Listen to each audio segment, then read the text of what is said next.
How would you like to have a business you never get a no? Would that be a good business? Would you get excited every day knowing I'm never going to get a no? Hey, I'm excited every day because I know I'm never going to get a no. You know why? I never asked for a yes. Never. Well, you got the literature, what do you think? You get to listen to that tape, what do you think? You're going to get rejected. See, here's the thing. Everything they've taught you in the past. Remember, network marketing started because of direct sales. And because of direct sales, network marketing has that same teaching. And I'm not saying they had bad intentions at all, but they teach you how to close. So what you do, you go to your friends and you get permission to educate them about something you're excited about. Not trying to sell you nothing, just want to get your permission to educate you. Yeah, I don't mind being educated. What do they teach us to do when you hand out a tape or when you mail somebody a tape? What is it they teach us to do? Call them back. What do they teach you to say after that? What do you think? Was that exciting? Here's the thing I want y'all to remember. There is no secrets to this business. Zero. This business, it's a personal relationship business. And we've all been networking all of our life. When somebody says, I don't know anything about that, I've never done it.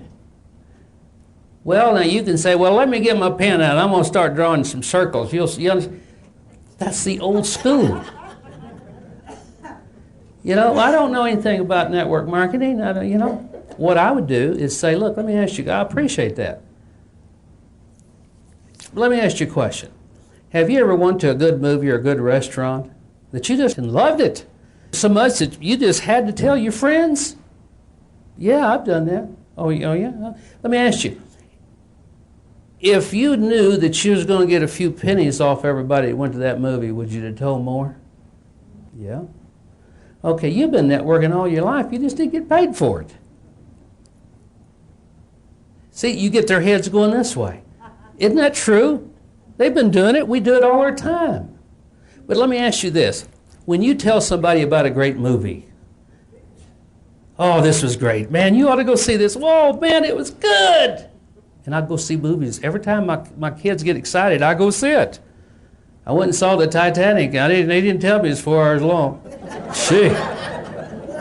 Man, that's my next... Every time they tell me about a movie, I say, how long is it? But now when you tell your friends about a great movie or a good restaurant, you call them back the next day and say, did you go see that? Did you go to that restaurant, Chip? What'd you think? What was that food? What do you think? You've been down there? You don't do that. That's not natural. So why would you do it in this business? Why would you call them and say, hey, what do you think? Here's what you do. And I can tell you story after story of people. My one I love the most is Bud Swint. And when I call him, he's got him an insurance job, doing real well. So when I call him, I told him, I said, Bud, I wanted your permission. Write this down. Always say your permission to educate you about something and that's changing a lot of people's lives. Just wanted permission before I sent you something to educate you a little. That's all I do. I get permission to educate people. And so Bud says, well, he says, Ken, I'm really happy with my insurance. It's just never done so good. My wife's happy. I've got a steady income coming in. Now, there's a tendency to say, yeah, but Bud, man, this thing's hot. This is great. And you can do this part-time, Bud. See, that's all sales statements. It's what it is. See, so what you have to do is focus in on your people. You know what I told Bud? I said, Bud, I'm happy. You stay focused on that insurance. If you're happy and you're doing good, don't look to the left or the right. Me and you both know you got to focus, and if you're doing good and you're happy, don't get sidetracked. I mean that. And I don't care if he was digging a ditch or whatever. If he's happy, man, stay with it. And I said, Bud, if you want me to, if you give me permission, I'll keep you updated as we go along here. Every once in a while, I'll drop you something in the mail. Well, yeah, Ken, sure, that'd be fine. This went on for 2.5 years. And I would just drop him something in the mail. But I never called him, Bud, what'd you think? Well, did you get that? No, don't go there. So I sent him a little tape one time I put out. You know, I was trying to tell my story, and it was a lousy job, but the name of the tape was I Was Worth More Dead Than Alive. And that's what I used to be worth a whole lot more dead than alive. I mean, I don't know how many here can relate to that. Insurance, they're worth more, you know. And all at once, I was worth more alive. One day I got a call, and Bud says, hey, Ken, how you doing? Great. How you doing, Bud? He said, Ken, is that thing real? He says, he lives up in Kansas. He says, well, I want to come down and see you. Hadn't seen you in 2 or 3 years. But see, I don't recruit people. People recruit themselves at their time, not my time. Bud recruited himself. Had to be his right time. It's changed his life. But it's because it was the right time for him. So you got to be real patient with people. You don't go through your book and say, well, he wasn't interested. Mark him off. And I mailed him 3 deals. Forget him. What you do is when you start educating, it might take 3 months, 6 months, whatever, for a person to say, hey, sit down here. I want to talk to you. I'll listen to that tape. You see, you give them some more information. There's times you use different tools. If it's a person that has some doubt about network marketing, see, most people think they have to defend or they have to come back with an answer. There's an old saying, and it's true. When you start throwing dirt, you lose ground.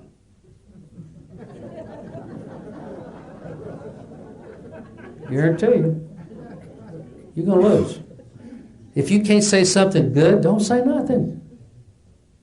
Same thing about companies. Yeah, but that marketing plan, our marketing plan is 10 times better than yours. There's a tendency to go right at it. You can't, and you're going to lose. If you can't say something good, I'll tell people, hey, look, that's a great company you're with. Good, stay with it. I wish you the best. If you can't say something good, don't say nothing. If you can't build perceived value and make statements that'll lift that person up, don't say it. So just work with people's attitudes and desires. One of the biggest dangers in network marketing is you call another networker and he gets to talking to you about his deal. Well, I'm glad you called. I'll tell you what, if what are you in? Oh, okay. I'll tell you what. If you'll, I'll listen to yours. If you'll listen to mine, I'll listen to yours. What would you say? You get all kind of people. Oh, well, I like to know what's going on out there. I don't mind listening to him. Or they'll say, well, yeah, that sounds fair. I want to tell you something. I learned this the hard way over the years. You have to learn the gold mine story. Write that down. The gold mine story. And if you don't learn this, and you stay in networking for quite a few years, if you can learn this now, it'll save you lots of heartaches. And I'll tell you, I learned this the hard way, okay? And when somebody, say you calling them, that's even more dangerous. Because it's sort of like hitchhiking on the MLM Express. You're out there, you're out there, buddy, woo! And you're able to get mugged. So when you start calling other networkers, everybody's excited about their deal too. Everybody's doing something. Well, hey, I'll tell you what. Yeah, boy, hey, I'm glad you called. We've got something, man, it just started. And see, if it's a brand new person, he don't know. Well, yeah, what is it? What is it? Yeah, and he starts listening. You can't listen to one word. I've got every magazine in networking. I read the industry. I know what's out there. I know what's coming. I know what's left. But I can't listen to nobody. Not one word. But how do you do this? Tactfully. You could say, well, no, hey, I'm 100% committed. No, thank you. Oh, man, you cut the guy's heart out. You could say that. And that's what some people might say. Here's what I do. I'll tell you a live story that happened. Steve called me, and I haven't seen Steve in quite a few years. But I used to work for his mom and dad in sales. Great people. He was in the contracting business, and he got into networking, and he hadn't been in too many networkers, but he had something, and he knew that I was a networker. So he called me. And boy, he says, Ken, hey, how you doing? Well, you know, I know there's something coming, you know.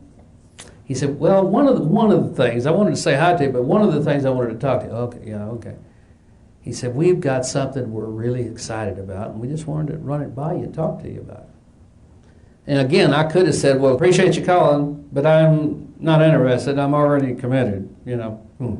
Here's what I said. Steve, I appreciate you calling. And you know what? I appreciate that you thought about me and you took the time to call me. And I said, you know what? I want to commend you because that's what network marketing is all about. You got to pick up the phone and make calls. And I want to tell you, I appreciate it a lot. And I know, hey, you sound excited. You sound excited. He said, I am. I said, let me ask you a question. Would you be honest? Yeah, I'll be honest, sure. Let me ask you, now here's the gold mine story. And even if I'm on the phone, I use these gestures. I mean, I'll get wild. I said, let me tell you, Steve, if you had the biggest gold mine in the world, huge, so big that you're bringing your relatives and your friends in with dump trucks, huge, and you can't even touch the gold that's in there. You can't even touch it. You'd be honest, right? Yeah. Would you look for another gold mine? And shut up. He says, no.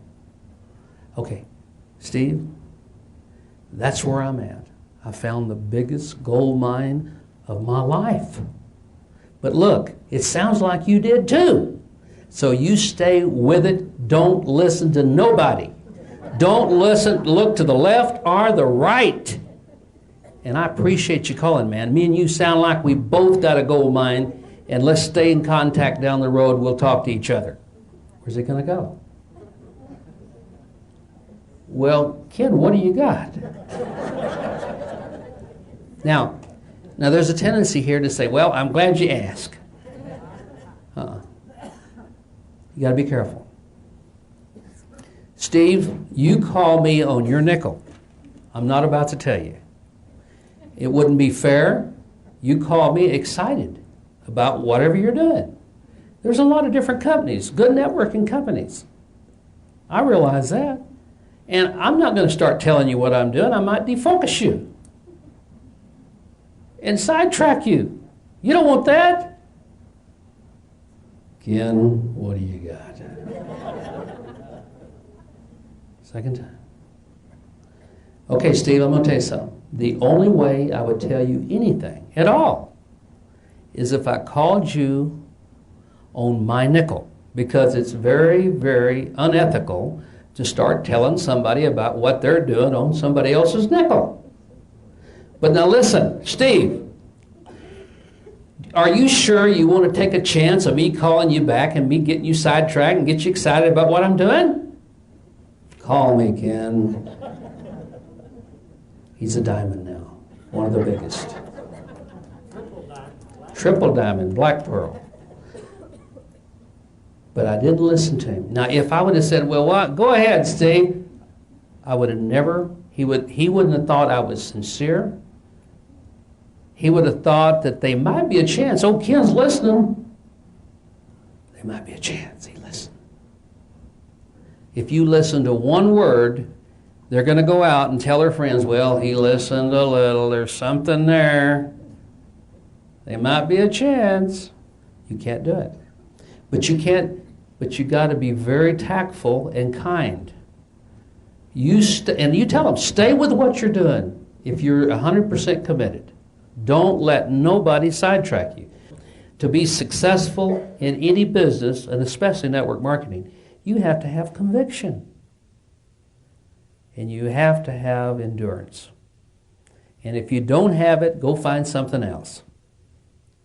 But when you do have that conviction and you have that desire, then you can use the gold mine story.